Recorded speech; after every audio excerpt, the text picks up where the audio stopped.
세계적으로 약 240여 종의 거북이가 살고 있다. 그중에 우리나라의 민물에 사는 거북이는 단 2종. 그중 하나가 바로 남생이다. 10년 전에 남생이가 아주 귀하고 멸종되는 위기를 막기 위해서 천연기념물로 등재되고 환경부에서는 멸종위기종으로 보호를 하고 있습니다. 자연에서 점점 보기 힘든 남생이가 최근 월출산에서 발견됐다. 이곳이 실제로 남생이가 살고 서식하고 산란도 하는 곳인 아주 훌륭한 서식처인 것을 제가 확인할 수 있었습니다. 최초로 유전자 분석을 통해 본격적으로 시작된 우리나라 토종 남생이 찾기. 활발한 인공 증식과 서식처 복원을 통해 사라져가는 한반도 남생이 종의 부활이 서서히 시작되고 있다. 원래 자연 상태에 있었던 생태계의 구성 요소들에서 여러 동물들을 그 자리에 제 위치에 찾게 만드는 것들이 가장 이상적인 게 아닌가 생각이 됩니다. 멸종위기 동물을 원래 있던 자연의 자리로 돌려주는 일은 바로 우리 생태계를 건강하게 만드는 길. 실험실에서 태어난 남생이 이들이 푸른 자연의 품으로 돌아갈 날을 꿈꾸고 있다.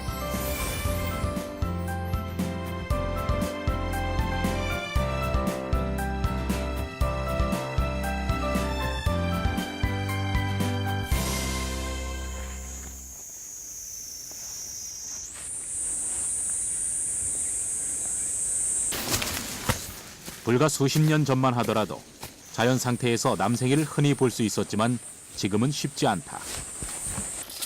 인적이 드문 청정지역인 월출산 국립공원. 최근 연구원들의 정기적인 생태조사 과정에서 남생이를 발견하게 됐다. 처음 발견한 것은 바로 거북이의 산란 흔적. 포식자로부터 이렇게 좀 공격을 당한 그 알 둥지를 발견을 해서요.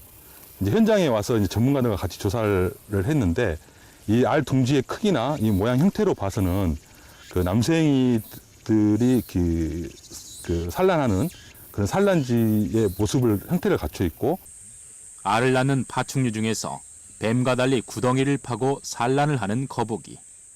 또한 조류의 알보다 껍질이 부드럽고 얇아 전형적인 거북이의 산란 흔적이었다.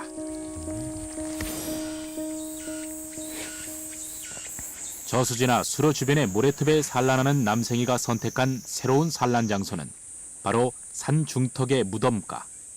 이동 능력이 떨어짐에도 불구하고 적당한 장소를 찾아 사람의 눈을 피해 이곳까지 올라온 것이다. 이곳은 사람의 그런 영향이 거의 없는 지역이기 때문에 남생이가 그 좀 자유스럽게 좀 안전하게 돌아다닐 수 있는 여건이기 때문에 아마 이렇게 물과 많이 떨어져 있음에도 불구하고 이렇게 안전하게 여기까지 올 수 있던 게 아닌가.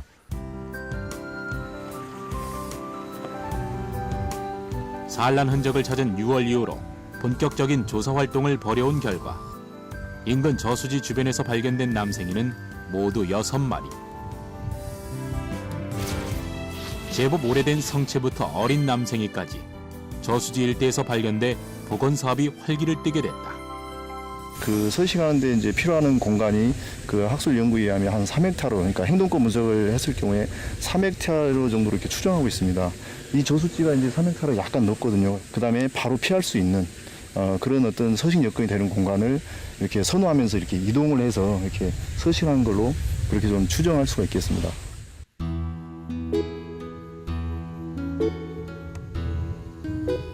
겁이 많아 물속 바위와 진흙 밑에 숨어 지내는 남생이. 먹이가 풍부한 깨끗한 물과 은신할 수 있는 적합한 서식지 조건을 갖춘 이곳 월출산에서 보다 많은 남생이 발견에 희망이 자라고 있는데, 무엇보다 천연기념물로 지정된 남생이를 비롯한 거북이는 우리 민족에게 특별한 의미를 지니고 있다. 고구려 시대의 유물인 강서 고분 벽화의 현무도. 북쪽을 지키는 방위신으로서 거북이는 고대로부터 신성한 동물로 여겨왔다. 현존하는 파충류 중에서 가장 오래된 동물, 대표적인 장수동물이자 물과 육지를 오가는 생태 특성상 영험한 동물로 인간의 상상력을 자극해왔다.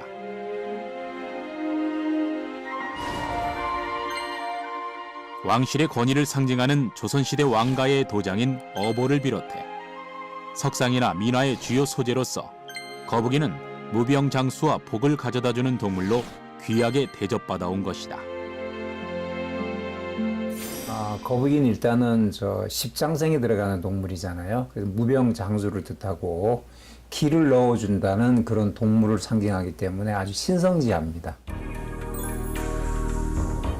거북이 중에서 몸집이 가장 크며 수명이 100년에서 200년 사이로 육지 동물 중 가장 오래 사는 것으로 알려진 갈라파고스 땅 거북.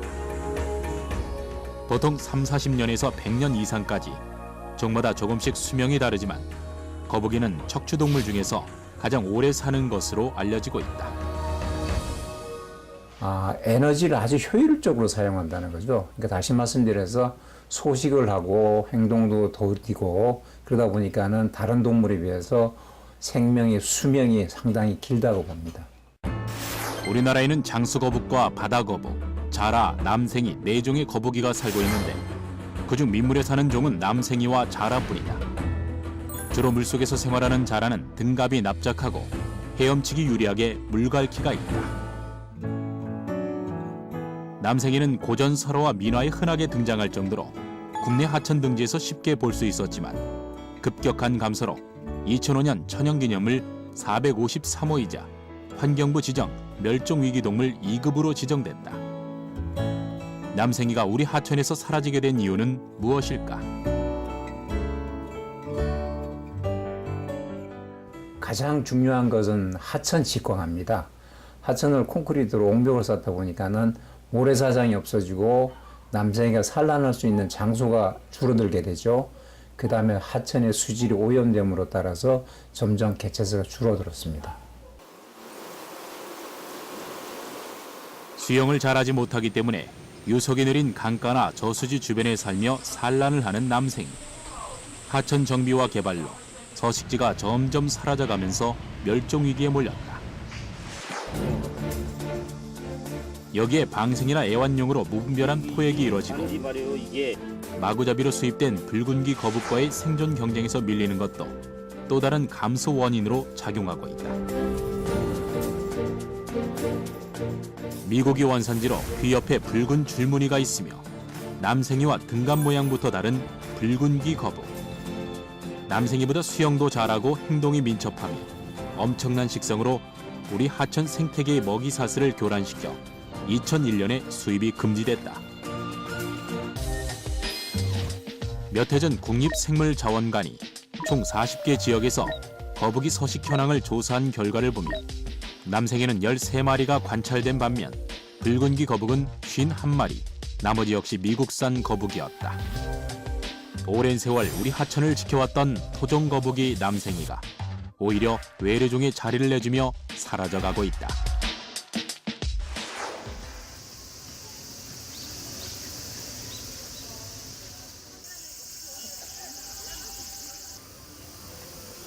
세계 각국의 다양한 동물들을 만날 수 있는 서울대공원. 신기한 야생동물 전시관으로 우리에게 즐거움을 주기도 하지만 이곳은 멸종위기 동물의 사육과 증식이 이루어지는 핵심 보전기관이다. 우리 기린들은 초식동물이죠?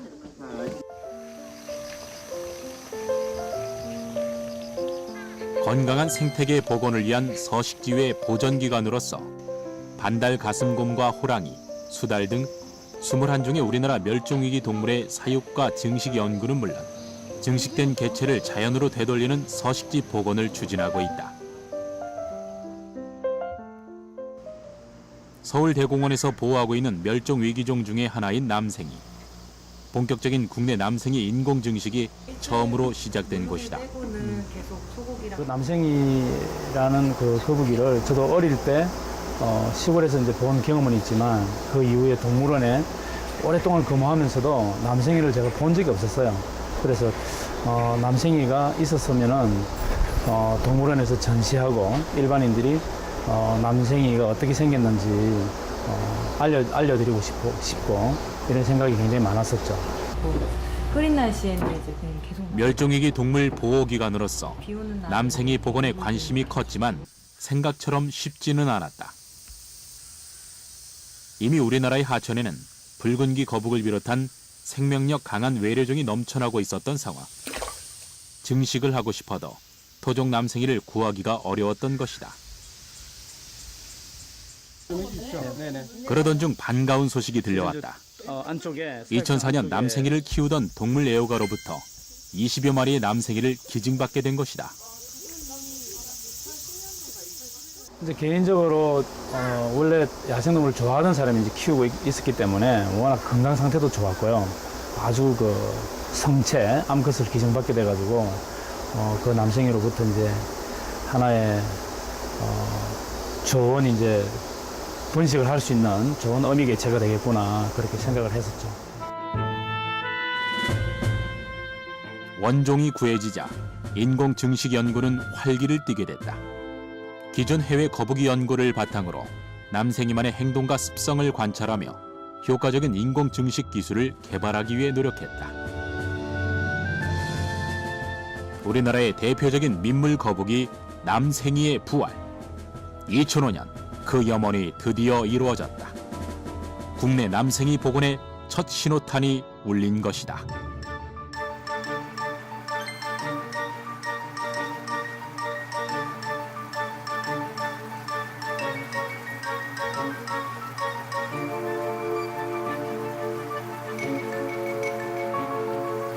그 부화한 첫날이 8월 2일이에요. 8월 2일. 지금도 잊지 못하는 게 그 남생이를 관리하던 우리 그 사육사가 막 떨면서 전화가 온 거예요.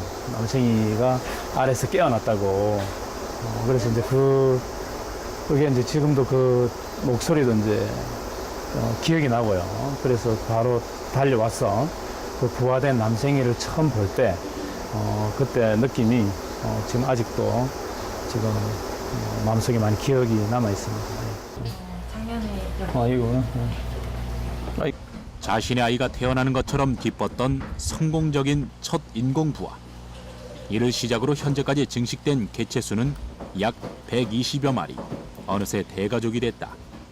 2012년도 부화된 개체고요. 얘는 2005년도에 부화된 개체입니다. 동기 차이 많죠? 네. 7살 차이의 남생이 형제. 대부분 거북이의 성장은 부화 후부터 10년 사이에 일어나며 성적으로 성숙할 때까지 급격하게 자란다. 보통 8년 정도 지나면 교미 활동을 시작하는 남생이는 등갑 무늬로 어느 정도 나이를 구별할 수 있다.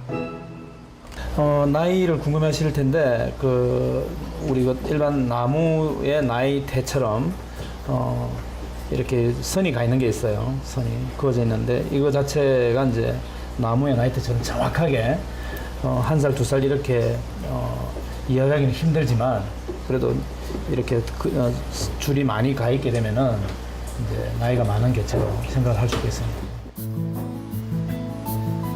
겨울의 동면으로 성장이 멈췄다 다시 시작되면 등갑이 밀리면서 마치 나무의 나이테처럼 줄이 생기는 성장륜. 한 줄이 1년으로 남생이 나이를 어느 정도 예측할 수 있다. 120여 마리 남생이 식사를 준비하는 사육사의 손놀림이 분주하다. 성장과 번식을 돕는 충분한 먹이 공급과 환경 관리는 기본. 영양 만점의 특별식을 매일 공급한다. 여기에서는 주로 소고기랑 미꾸라지 그리고 냉동 장구벌레라고 장구벌레를 주기 편하게 이제 냉동으로 큐브 형식으로 나온 게 있어요. 이제 그걸 주고요. 그걸 줘요. 네. 그 야생에서의 그 남생이는 주로 어떤 먹이를 좋아하나요? 야생에서는 얘네들이 잡식이라서 썩은 물고기 사체도 뜯어먹고 이제 뭐 수생식물이나 무척추 동물 같은 갑각류, 민물새우 같은 애들을 주로 먹어요.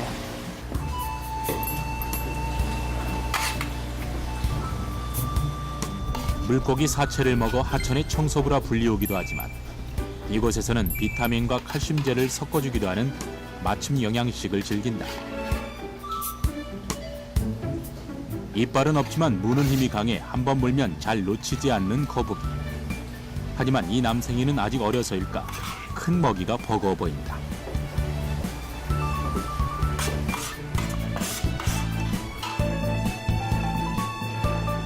남생이는 다른 거북이와의 먹이 경쟁에서 어떨지 비교 연구를 위해 함께 키우는 붉은기 거북이를 한 수조에 넣어봤다.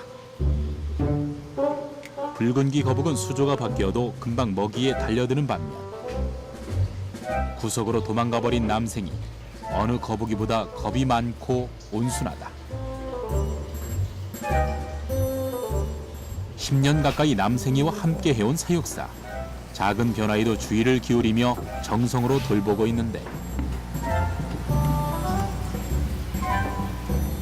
사람들이 좀 더 얘네가 얼마나 자연에서 서식을 하고 있고 그리고 자연에서 필요한 존재고 우리가 지켜줘야 된다는 존재라는 거를 조금 더 많이 알았으면 좋겠다라는 바람이 있어요.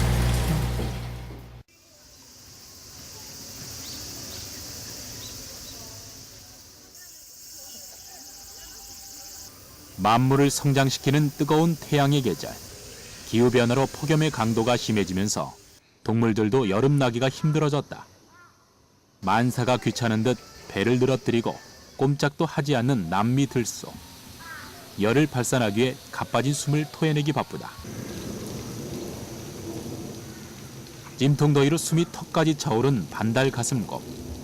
두꺼운 털옷이 유난히 부담스러운 이들의 유일한 피서법이 있다. 단지 서늘한 그늘을 찾아 낮잠으로 더위를 잊는 것이 최선책이다.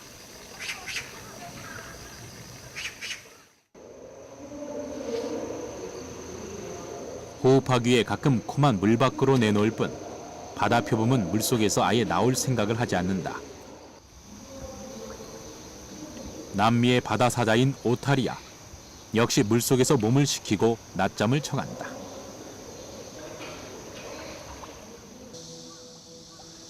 그늘과 물을 찾아 더위를 피하는 동물들의 힘겨운 여름나기. 시련을 이기며 성장해가는 것이 위대한 자연의 법칙이다.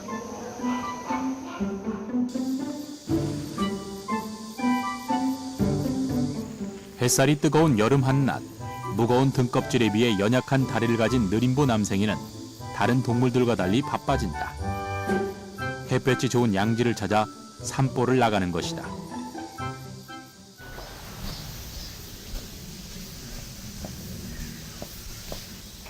작은 소리에도 깜짝 놀라고 숨기를 좋아하는 겁쟁이. 그래서 남생이 서식처는 조용하고 한적해야 한다. 느리지만 시각과 촉각이 발달하여 위협을 느끼면 금방 자기 집으로 숨어버리는 남생이. 카메라를 발견해서인지 가던 길을 돌아 나뭇잎 속으로 숨어버리고 만다.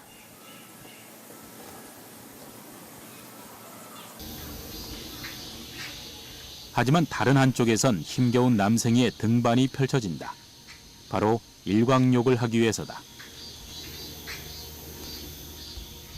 평상시 물가 바위에 올라 일광욕을 하는 것은 생존을 위한 남생이의 중요한 습성이다.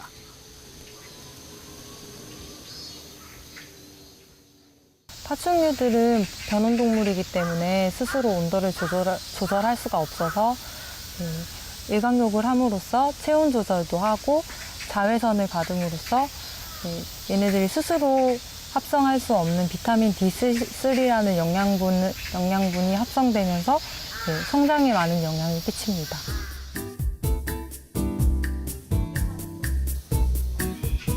외부 온도에 따라 체온이 변하는 변온동물. 소화와 신진대사의 기반인 효소 활동이 25도 이상에서 이뤄지기 때문에 이들에게 일광욕은 필수적이다.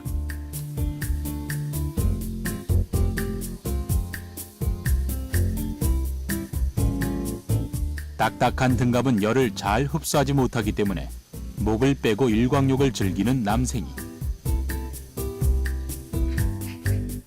그러다 몸이 너무 뜨거워지면 그늘이나 물속에 들어가 몸을 식히는데 일조량과 물이 풍부한 곳, 서식지로서 남생이가 좋아하는 일차적인 입주 조건이다.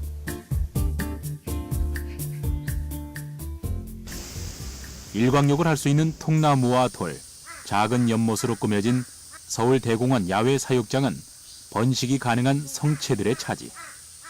시민에게 기증받은 15년생 암컷은 이곳의 터줏대감이다. 워낙 뭐 건강한 암컷이기 때문에 최대한 부화를 많이 해서 일단 개체수를 많이 증식하고 싶은 그런 그렇게 됐으면 좋겠습니다. 남생의 행동을 관찰하여 생태 특성에 맞는 조건을 조성하여 번식률을 높이는 것. 인공 증식기관의 주요 역할이다. 암컷과 수컷이 자연스럽게 어우러져 짝짓기가 이루어지도록 환경을 조성해주고 있는데, 그럼 남생이 암수 구별은 어떻게 할까? 외형적으로 봤을 때 제일 큰 특징은 수컷이 암컷보다 좀 작고요. 그리고 보시는 것처럼 수컷이 흑화된다고 해서 여기 암컷한테 볼 수 있는 남생이 얼굴 옆면에 있는 줄무늬가 사라지면서 눈동자까지 검해지고 이제 등갑이랑 피부색이 다 시커멓게 변해요. 배 부분 역시 암수가 조금 다르다. 수컷은 갑판과 배설기관과의 거리가 멀고 암컷은 조금 짧은 것이 특징이다. 동물 세계의 가장 강력한 본능인 종족 번식의 욕구. 남생의 교미 시기인 가을철이면 온순한 남생이도 이때만큼은 달라진다. 보통 번식기에 다른 동물과 마찬가지로 수컷은 자기 영역을 지키려는 그런 행동이 강해져서 타 수컷한테 굉장히 공격성이 강해지고요. 암컷을 차지하기 위한 수컷 남생이들의 경쟁. 평소 어울려 잘 지내다가도 영역 싸움이 벌어진다.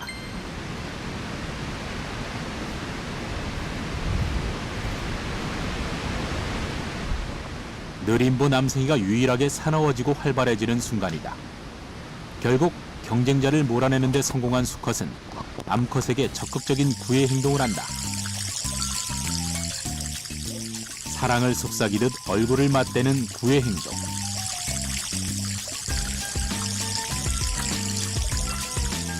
아직 준비가 되지 않은 암컷이 외면해도 수컷은 결코 포기하는 법이 없다.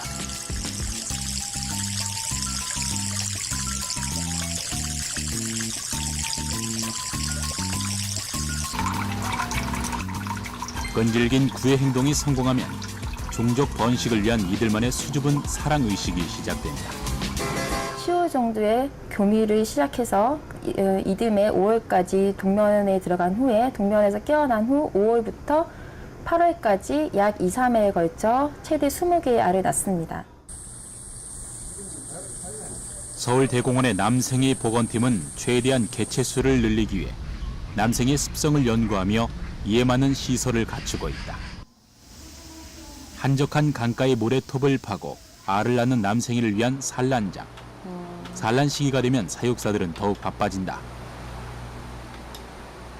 이 CCTV를 통해서 전날의 남생이들의 행동을 관찰해서 산란한 위치를 파악한 후에 이제 체란을 해서 인공 부화장으로 알을 이동시킵니다. 천적의 포식과 기상 조건에 따라 자연 상태에선 모든 알이 부화하기 힘들기 때문에 거북이는 여러 번에 걸쳐 다른 장소에 산란을 한다.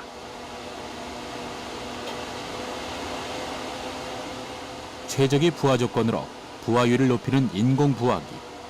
수조 위에 모래 상자를 놓고 수온을 높여 모래를 데우는 방식으로 효과적으로 온도와 습도를 조절할 수 있다.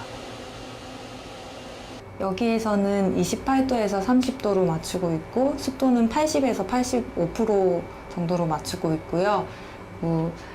인공부화에서는 온도와 습도를 유지를 하는 게 가장 중요한데 그 중에서도 알이 직접적으로 닿는 흙에 있는 습도가 중요합니다.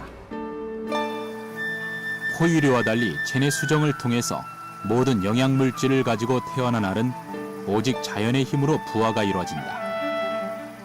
약 60일 정도면 부화가 되는 남생이 10시간에 걸쳐 스스로 힘들게 알을 깨며 세상 밖으로 나온다. 습도와 함께 중요한 부화 조건인 온도는 특히나 남생이 암수를 결정짓는 요인이기도 하다. 부화 기간 중에 온도가 30도 이하의 경우는 수컷으로 발생할 확률이 높고요. 30도 이상의 경우에는 암컷으로 발생할 확률이 높습니다. 먹이 활동이나 은신처로서 주로 물속에서 생활하기 때문에 남생이 사육에 있어서 적정 수질과 수온을 유지하는 것이 중요하다. 25도 내외의 수온과 깨끗한 수질 관리로 남생이 사육과 번식을 위한 최적의 조건을 제공하고 있다. 사육 환경과 번식 조건 등 남생의 생태 특징을 연구하고 시행착오를 거치며 증식 기술을 발전시키는 것. 오랜 시간과 노력이 필요하지만 다양한 종이 어우러진 건강한 자연 생태계를 회복시키기 위해 꼭 해야 할 일이다. 남생이 같은 경우 2005년도에 천연기념물로 지정됨에 따라서 저희 서울대공원을 비롯한 타 기관에서 인공증식 및 서식지 조사에 관한 보건 연구가 활발하게 이루어지고 있는데요. 앞으로는 이런 연구를 같이 하는 기관들끼리 협조와 연구 결과를 공유를 통해서 자연 생태계로 하루빨리 복원할 수 있는 날이 오기를 기대합니다.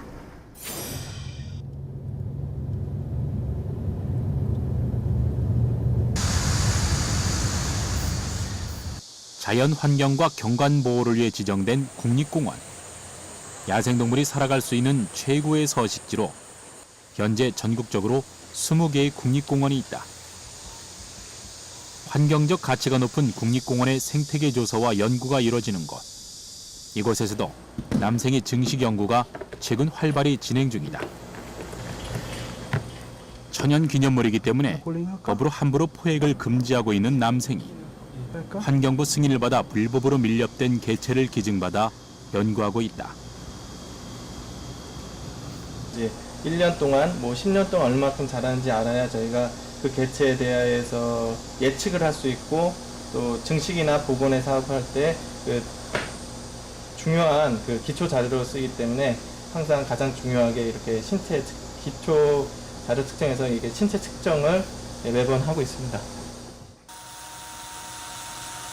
국립공원연구원에서는 특히 올해 초 남생이의 동면 주기를 인위적으로 조절하여 산란을 시키는 46.06. 인공 산란 유도 기술을 처음으로 성공시켰다. 41g. 유생.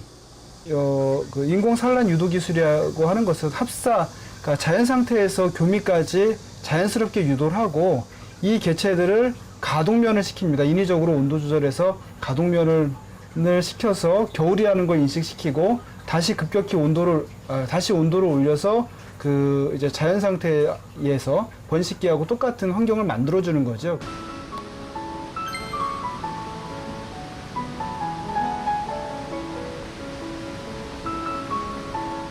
(10월경) 짝짓기를 하고 정자를 품고서 동면에 들어가 이듬해 4, 5월경에 깨어나 산란을 하는 남생이.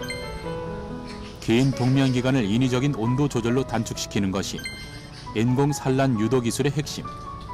계절에 상관없이 짧은 시간에 보다 많은 개체 수를 증식시킬 수 있는 효과적인 방법이다. 인위적인 동면 유도는 폐사 위험이 따르기 때문에 섬세한 온도와 습도, 채광 조절이 중요한데 오랜 연구 끝에 최적의 조건을 찾아 비로소 성공한 것이다.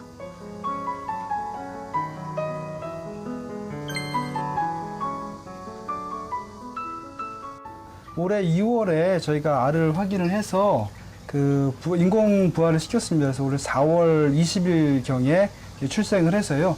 현재까지 약 한 4개월 정도 이렇게 된 개체들입니다. 부모와 같은 마음으로 생명을 대하는 연구원들. 작은 생명이 태어나고 건강하게 자라는 모습은 언제나 흐뭇하게 만든다. 소식하기 때문에 생존력은 강하나 이동 능력이 떨어져 행동권 범위가 좁기 때문에 개체수가 적으면 남생이는 짝짓기가 힘들다. 그래서 하나의 서식지에서 종족 유지를 위한 유효 개체수가 많아야 하는데 인공 증식 기술을 발전시켜 보다 많은 개체수를 확보하는 것이 남생이 복원을 위한 첫걸음이다. 원래 자연 상태에 있었던 생태계의 구성 요소들에서 여러 동물들을 그 자리에 제 위치에 찾게 만드는 것들이 저희들의 역할인 것 같고요. 특히 멸종위기종으로 지정이 돼서 국가 차원에서 복원 계획을 수립하고 있습니다. 우리나라와 중국, 일본 등지에 사는 남생이는 뿌리가 같은 종이지만 오랜 시간 그 지역 환경에 적응하면서 유전적 차이가 생겼다. 지금은 수입이 금지됐지만 해마다 방생용으로 엄청나게 수입된 중국산 남생이. 서로 다른 종끼리는 교배가 이루어지지 않지만 같은 종끼리는 쉽게 이루어지기 때문에 유전자 오염이 이루어질 수 있다. 외부 형태는 우리나라 거든 중국 거든 똑같을지라도 그 내부에 있는 유전자의 형태들이 좀 차이가 있습니다. 그래서 그런 것들을 분석을 하고 우리나라의 유전자를 가지고 있는 개체들만 선별을 해서 종복원에 활용을 하고 있습니다. 국립공원 관리공단 산하 종복원 기술원은 최첨단 유전자 분석을 통해 국립공원 연구원과 함께 우리나라 고유 남생이 복원을 위해 노력하고 있다. 최근 월출산 국립공원 내에서 발견되거나 불법 포획된 남생이들의 혈액을 채취하여 유전자 분석을 통한 토종 남생이 복원이 본격적으로 시작된 것이다. 그러니까 월출산 샘플에서 한반도 그룹으로 지금 나온 것이 2개체가 있고요. 그리고 연구원에서 이제 가지고 샘플 분석을 한 것이 3개체가 한국 그룹으로 저희가 확인을 했습니다. 지금까지 유전자 분석을 한 14마리의 남생이 중에서 한반도 종은 겨우 5개체. 그동안 중국산 남생이가 대량 수입된 상황에서 정교한 유전자 분석을 통한 토종 남생이의 복원은 꼭 풀어야 할 숙제였다. 오랜 시간 우리 땅에 살면서 진화한 우리 하천의 진짜 주인을 찾는 일이 드디어 시작된 것이다. 앞으로 전국적으로 발견되는 남생의 유전자 분석을 통해서 보다 많은 한반도 고유종을 찾을 계획이 진행되고 있다. 이렇게 찾아진 원종들은 연구원에서 증식이라든지 복원하기 위한 그런 기술들을 가지고 있기 때문에 더 많은 개체를 만들어내서 이 개체들을 다시 자연에 재방사함으로써 국내의 남생이 복원에 중요한 그런 계기라고 생각을 하고요. 우리들의 목표고 목적이라고 보시면 될 것 같습니다.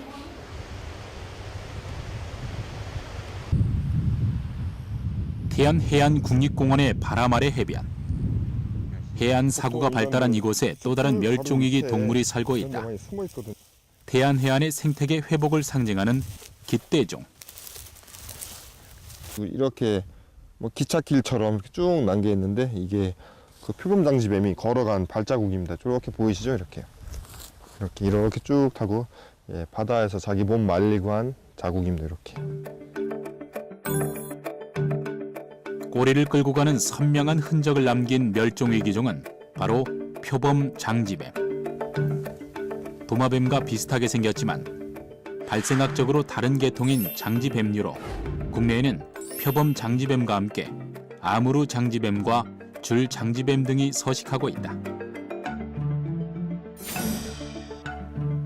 보호색인 아기자기한 표범 무늬가 다른 종과 확연히 구별되는 표범장지뱀.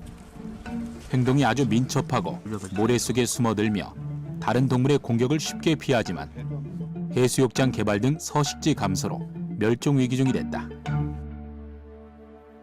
2008년에 저희가 이제 모니터링하는 과정에서 그 많은 개체의 그 표범장지뱀을 좀 확인을 하고 2009년도에 그 특별 보호구역이라고 그 보호구역을 지정을 했습니다. 서식처 보호와 더불어 태안해안국립공원에선 인공 증식된 표범장지뱀을 방사하여 개체수를 늘려왔다. 지난해 정기적인 표범장지뱀 모니터링 결과를 보면 바람 아래 해변에선 80여 마리에 가까운 개체가 한 번에 발견될 정도로 안정적으로 서식하고 있다. 특히 지난 7월엔 표범장지뱀의 이동을 가로막는 바닷가 옹벽을 철거, 해안 사구의 생태계 복원을 위해 다양한 노력을 해오고 있다.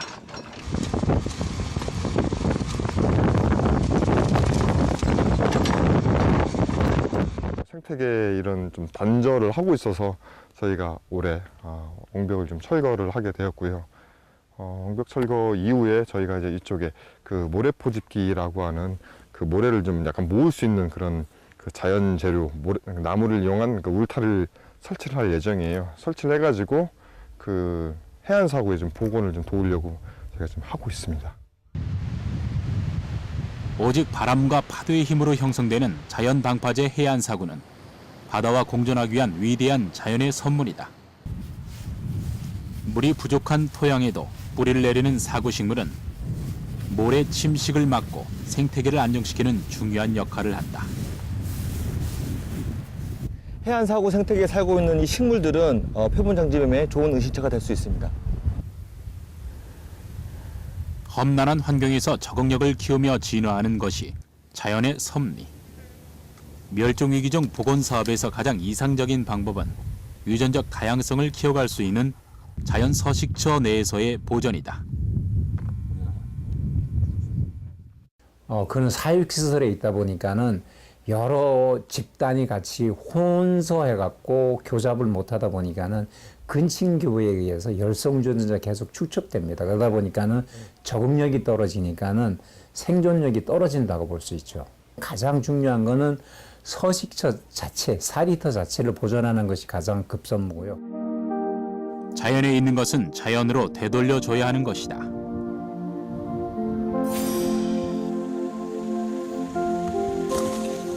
자연 상태에서 처음으로 한국산 남생이가 발견된 월출산. 자연 서식처 복원의 대상지로서 활발히 조사 활동이 이루어지는 이곳을 다시 찾았다. 어쩌면 남생이의 흔적을 다시 발견할 수 있을까 하는 기대감으로 탐사가 시작됐다.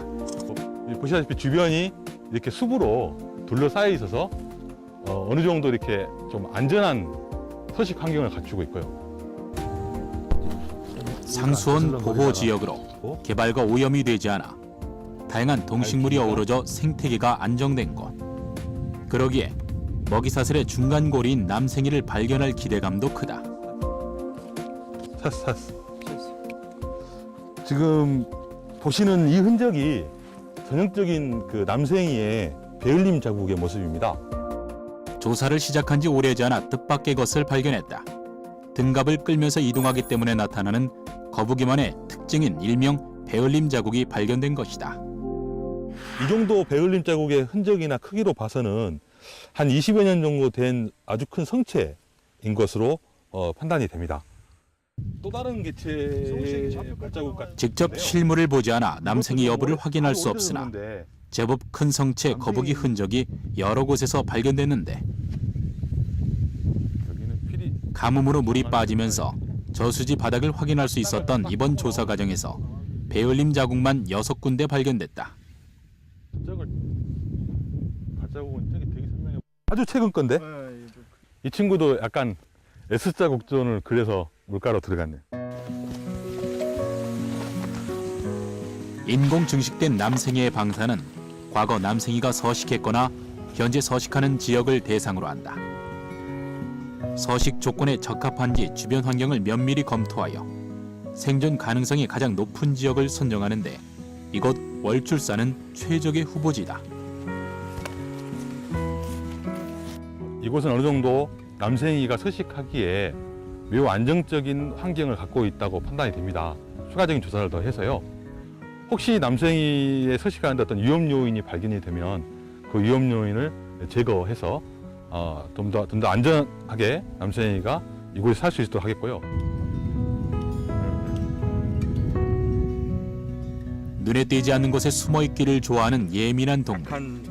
개체수가 현저히 줄어들어 쉽게 발견하기 어렵지만 활발한 복원 사업으로 어쩌면 이곳에서 일광욕하는 남생이를 자주 볼 수 있는 날이 그리 멀지 않았다.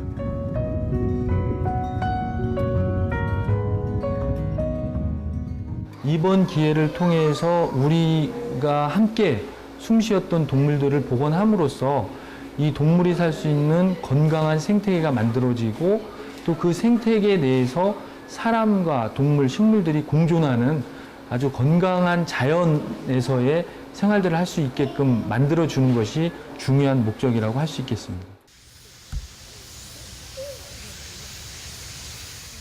따사로운 햇살이 쏟아지는 여름. 한 무리의 아이들이 서울대공원을 찾아왔다. 탐구하는 것 때문에 관찰하기 때문에. 아, 학교에서요? 네. 아.